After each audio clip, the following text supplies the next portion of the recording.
حضرت خواجہ معین الدین چشتی رحمتullah علیہ کی ولادت باسعادت 537 ہجری بمطابق 1142 عیسوی میں سبستان کے مقام پر ہوئی۔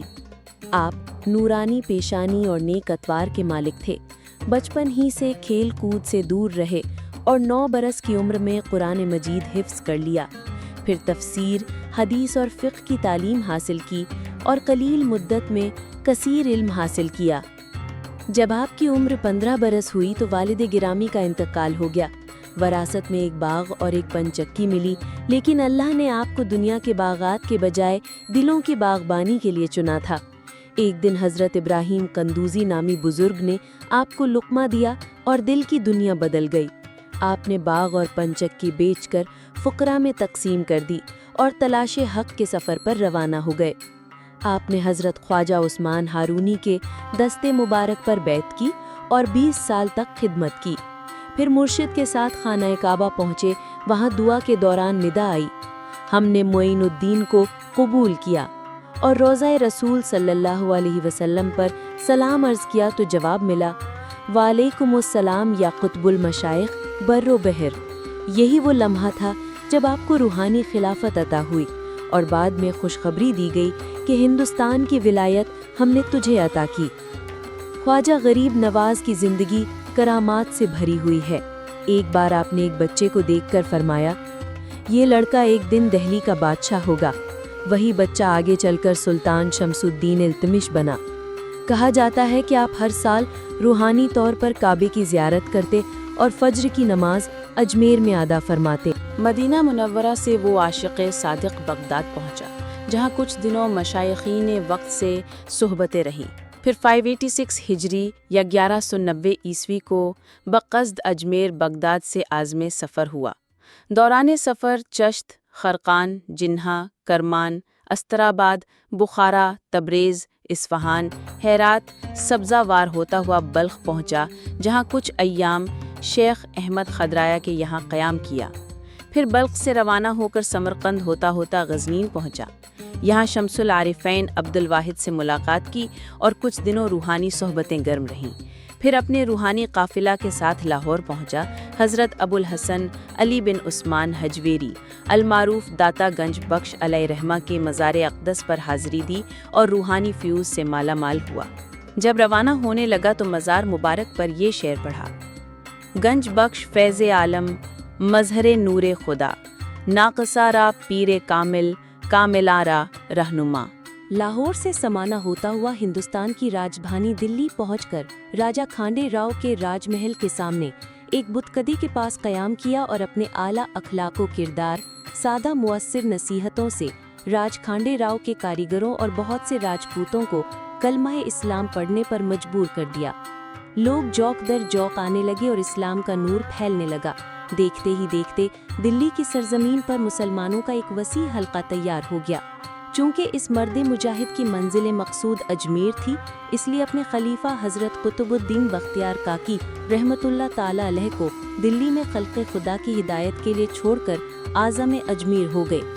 چند ثقہ مورخوں کے مطابق وہ مرد مجاہد 587 ہجری 1191 عیسوی کو وارد اجمیر ہوا، جہاں روز اول ہی سے باطن شکن کرامتوں کے ظہور نے ایک بوریا نشین درویش کی روحانی عظمت و قوت کا سکہ اہل اجمیر کے دلوں پر بٹھا دیا۔ اجمیر کے عوام و خواص کی کثیر تعداد شرک اور بت پرستی کے قعر عمیق سے نکال کر فرمان باری تعالیٰ و رعایت الناس یدخلون فی دین اللہ افواجہ کی ڈور سے منسلک ہونے لگی، اور ایک وقت وہ آیا کہ شہر اجمیر کی پوری فضا کلمہ توحید سے گونجنے لگی۔ قبل ازیں کہ اس مرد خدا کی کچھ کرامتیں سپرد قرطاس کی جائیں، نام و نسب اور ولادت و بچپن کا بیان بھی ضروری ہے۔ تاریخ میں اس عظیم مرد مجاہد کا نام معین الدین بتایا جاتا ہے، جنہیں والدین پیار سے حسن کہا کرتے تھے اور غریب پروری کی وجہ سے غریب نواز کے نام سے مشہور ہوئے۔ پدر بزرگوار کا نام خواجہ غیاث الدین حسن ہے، جو زہد و ورع، تقوی و طہارت میں ممتاز اور علم ظاہر و باطن سے بھی آراستہ تھے۔ یہ 8ویں پشت میں حضرت موسیٰ کاظم کے پوتے ہوتے ہیں۔ آپ کا شجرہ نسب یوں ہے: سید معین الدین حسن بن غیاث الدین بن سید سراج الدین بن سید عبداللہ بن سید عبد الکریم بن سید عبد الرحمن بن سید علی اکبر بن سید ابراہیم بن امام موسیٰ کاظم بن امام جعفر الصادق بن امام محمد باقر بن امام زین العابدین بن امام حضرت حسین بن حضرت علی المرتضیٰ رضوان اللہ تعالی علیہم اجمعین۔ اور مادر محترم کا نام بی بی ام الورا ہے جو بی بی مہنور سے مشہور تھیں۔ یہ بھی بلند کردار پاکیزہ باطن خاتون تھیں۔ عبادت و ریاضت آپ کا محبوب مشغل تھا۔ چند واسطوں سے یہ حضرت امام حسن رضی اللہ تعالی عنہ کی پوتی تھیں، اس لیے حضرت خواجہ کو نجیب الطرفین سید کہا جاتا ہے۔ حضرت خواجہ حضرت غوث اعظم کے خالہ زاد بھائی ہیں، اور ایک روایت کے مطابق آپ غوث اعظم رضی اللہ تعالی عنہ کے ایک رشتے سے ماموزاد ہوتے ہیں۔ ایک بار ڈاکوؤں نے آپ کے قافلے پر حملہ کیا، لیکن جب آپ نے ان پر نگاہ ڈالی تو وہ کانپتے ہوئے قدموں میں گر گئے اور سب مسلمان ہو گئے۔ ایک اور موقع پر ایک بے قصور مقتول کو زندہ کر دیا۔ آتش پرستوں کو سمجھایا کہ آگ نہیں، خالق آگ کی عبادت کرو، پھر اپنی جوتی آگ میں ڈال دی، لیکن آگ نے اسے کچھ نہ جلایا۔ یہ منظر دیکھ کر کئی لوگ ایمان لے آئے۔ ایک جھوٹی عورت نے الزام لگایا کہ قطب الدین بختیار کاکی سے اسے بچہ ہے۔ قطب صاحب نے فریاد کی تو آپ تشریف لائے اور حکم دیا کہ اے بچے سچ بتا تو کس کا ہے؟ تو بچہ اپنی ماں کے پیٹ سے بول اٹھا کہ میں چرواہے کا بیٹا ہوں۔ یہ عورت بدکار ہے۔ یوں اللہ نے اپنے ولی کی عزت کو ظاہر فرما دیا۔ جب آپ اجمیر میں مقیم ہوئے تو پرتھوی راج آپ کا سخت دشمن بن گیا۔ اس نے بار بار آپ کو نقصان پہنچانے کی کوشش کی، لیکن ہر بار اندھا ہو جاتا، اور جب باز آتا تو بینائی واپس آتی۔ آخر کار وہ اپنے انجام کو پہنچا۔ کفار اور آتش پرستوں کے درمیان بھی آپ کی کرامت ظاہر ہوئی۔ جب انہوں نے کہا کہ آگ ہمیں نہیں چھوڑے گی تو آپ نے اپنی جوتی آگ میں ڈال دی۔